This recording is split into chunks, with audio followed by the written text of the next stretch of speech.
Hello दोस्तों, स्वागत है आप सभी को हमारे इस यूट्यूब चैनल एग्जाम मेंडल पर। दोस्तों, मैं बजरंगी राय आप सभी को स्वागत करता हूं आज के इस वीडियो में।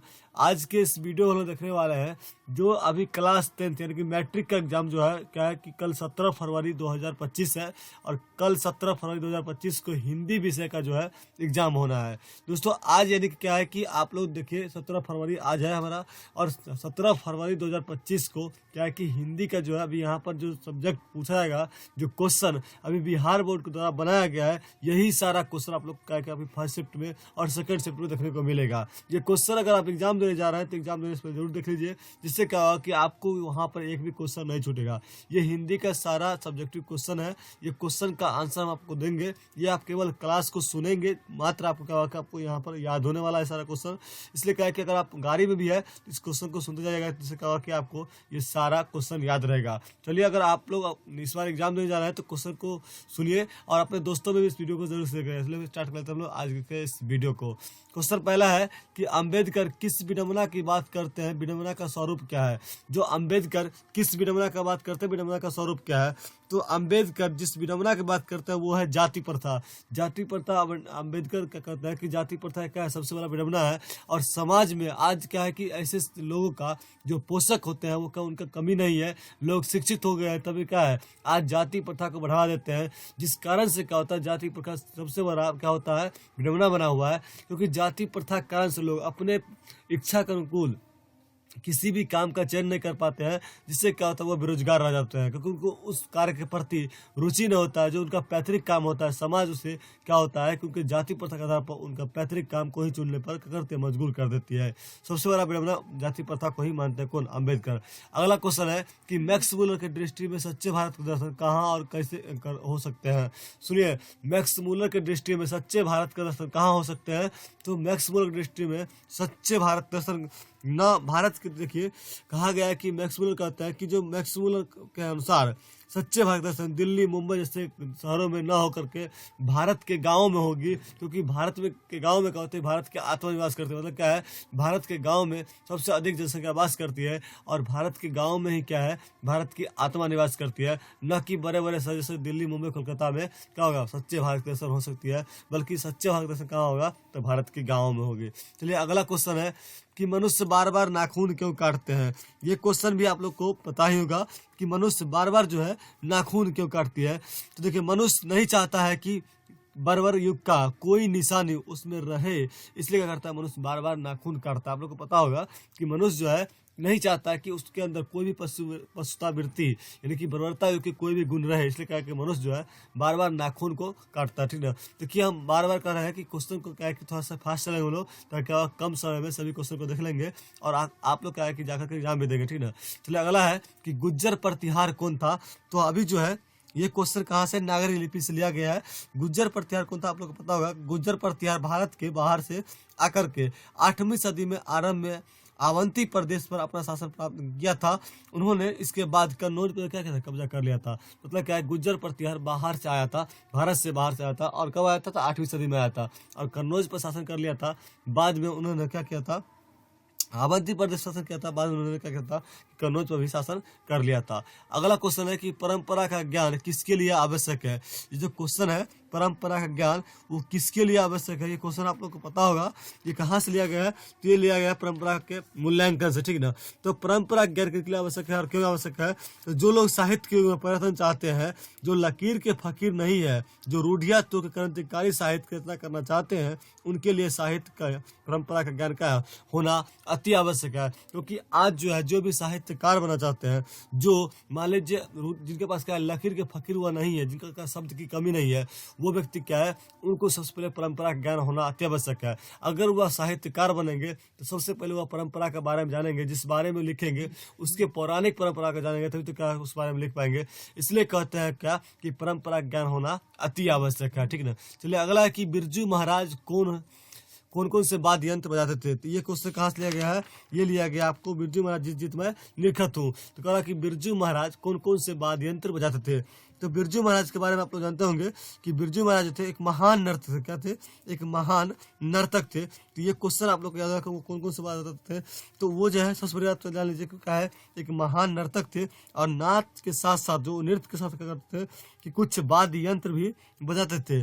जैसे अगर बात कर ले उनके बारे में, तो वो जो है बिरजू महाराज क्या करते थे, अपने डांसिंग के समय कुछ जैसे हारमोनियम, गिटार, सितार, बांसुरी, ये सब क्या है वो बजाया करते थे। जैसे क्या होता था कि ये कह सकता है कि जो बिरजू महाराज है वो अपने डांसिंग से क्या करते थे, कुछ वाद्य यंत्र भी बजाते थे। ठीक ना। अगला है कि मछली को छूते हुए संतु क्यों हिचक रहा था। मतलब क्या कि मछली को छूने से संतु क्यों हिचक रहा था। तो मछली से छूने से जो है संतु इसलिए चल था कि हम जानते हैं ये क्वेश्चन कहाँ से लगेगा, तो लिया गया है मछली से। तो जो संतु है वो अभी अबोध है। क्या है? संतु अभी अबोध बालक है और उसे मन में ये भय बना हुआ है कि मछली हमें क्या काट लेगी। इसलिए क्या है कि मछली के छूने से संतु क्या है, हिचक रहा है। क्या है, उसको ऐसा लग रहा है कि अगर हम मछली को छूते हैं तो क्या होगा, मछली हमें काट लेगी, जिस कारण वो क्या है वो अपने आप को मछली से भागता करता है। उसे लगता है कि मछली कहीं काट न ले। अगला क्वेश्चन हम लेंगे, डुमराव की महत्ता किस कारण से है।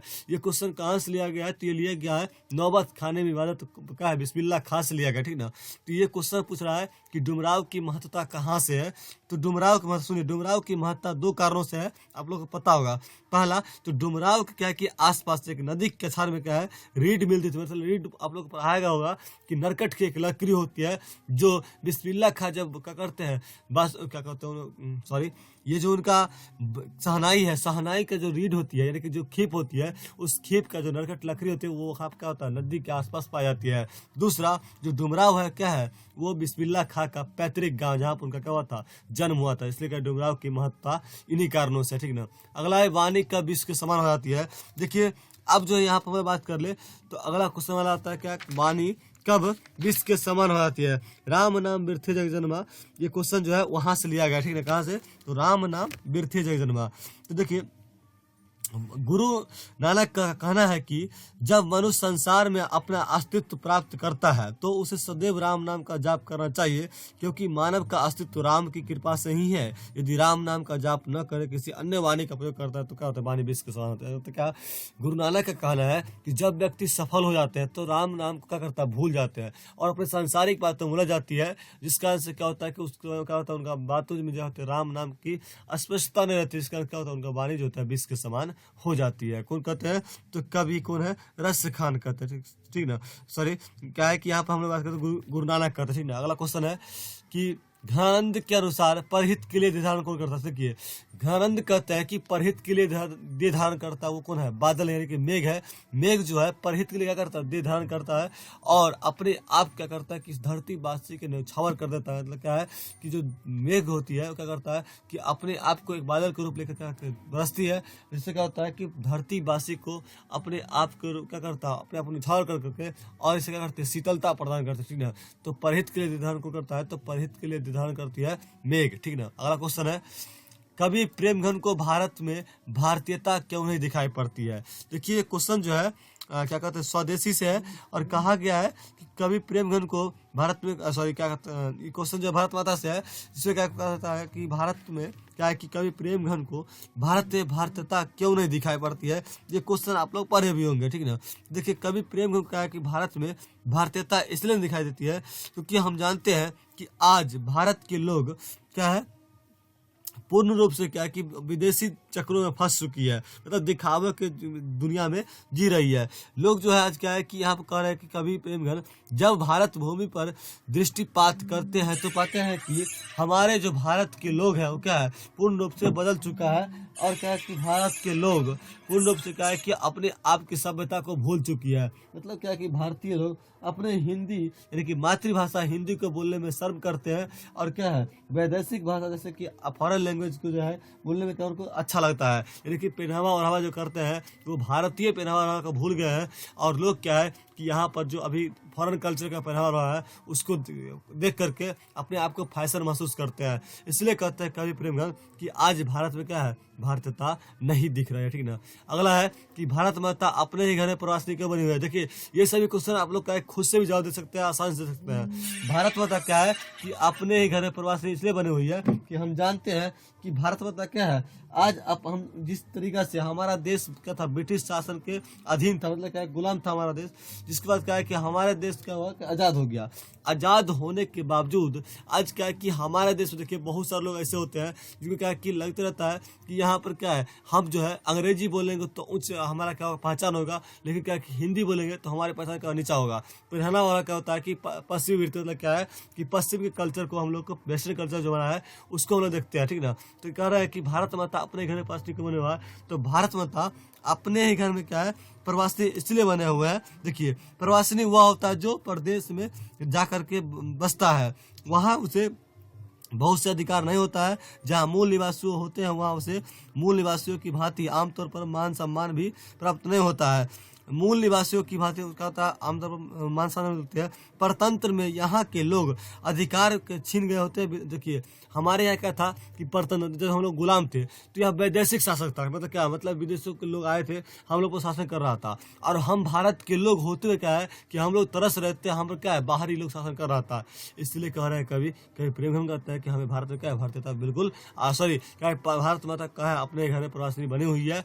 और ये क्वेश्चन का मतलब क्या है कि इसी बात से है, ठीक ना। चलिए अगला क्वेश्चन है कि हिरोशिमा पर मनुष्य के साथी के रूप में क्या है। तो ये आप लोग देखोगे कि हिरोशिमा पढ़े होंगे चैप्टर, जिसमें क्या है कि अमेरिका द्वारा क्या हुआ था कि जापान के एक शहर है हिरोशिमा, जिसमें क्या हुआ था बम गिरा दिया गया था। उसी से एक क्वेश्चन है, बोला है कि हिरोशिमा पर मनुष्य के साथी के रूप में क्या है। तो हिरोशिमा मानव निर्मित परमाणु बम के कारण से क्या हुआ था कि भीषण नरसंहार हुआ था। बहुत से लोग वहाँ वाष्प के रूप में बदल गए थे, मतलब जल गए थे, उसका अता पता भी नहीं चला था। लोग नहीं रहे, उत्तान में क्या है कि स्वाहा हो गए थे। उसमें कुछ लोग छालाएं मतलब कि कुछ लोग के छायाएं झुलसे पत्थरों, दीवारों और सड़कों पर उनकी साखी के रूप में क्या है, यह मनुष्य के साखी के रूप में क्या है दिखाई पड़ती है, मतलब क्या उनकी हड्डियां मनुष्य के साखी के रूप में दिखाई पड़ती है, ठीक ना।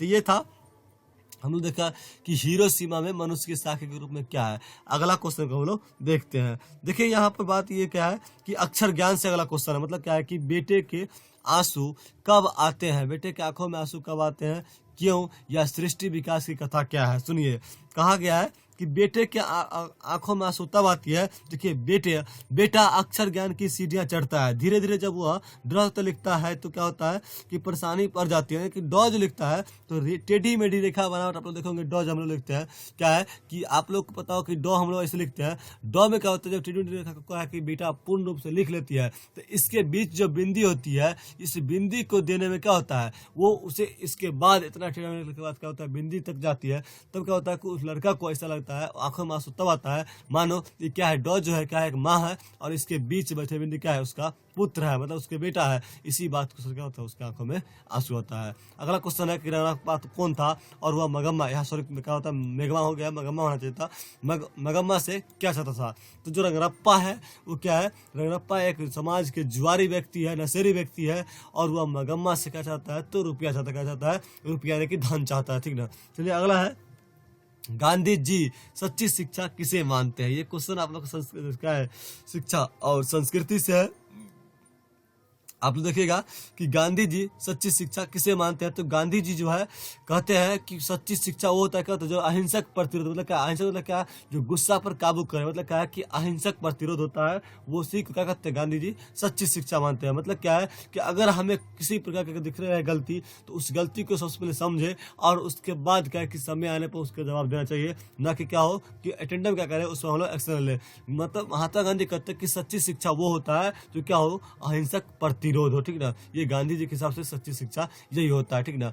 चलिए, तो ये क्या होता है 17 क्वेश्चन ओवरऑल था। इसमें क्या है कि आप लोगों को हमने दिखाया वो क्वेश्चन जो आज आप लोग को देखने को मिलेगा एग्जाम हॉल में जाइएगा तो यहीं से क्वेश्चन आप लोग को देखने को मिलेगा, ठीक ना। ये सारे क्वेश्चन आप लोग जरूर देख लीजिएगा और अपने दोस्तों में भी इस वीडियो को शेयर करिएगा। अगला देखिए, कुछ निबंध की बात कर ले तो निबंध लेखन में जानते हैं 10 नंबर पूछा जाता है, जिसमें क्या है कि हमारा बताया जा रहा है कि होली या मेरे प्रिय कवि तुलसीदास या आतंकवाद नारी शिक्षा, ये सभी में से कहा कि आप लोग को देखने को मिलेगा। ये सब जरूर आप लोग देख लीजिएगा, जिससे कहा कि आप लोग को एग्जाम में कुछ भी छूटे ना, आप लोग आसानी से देख करके इसको आइएगा दोस्तों सॉरी।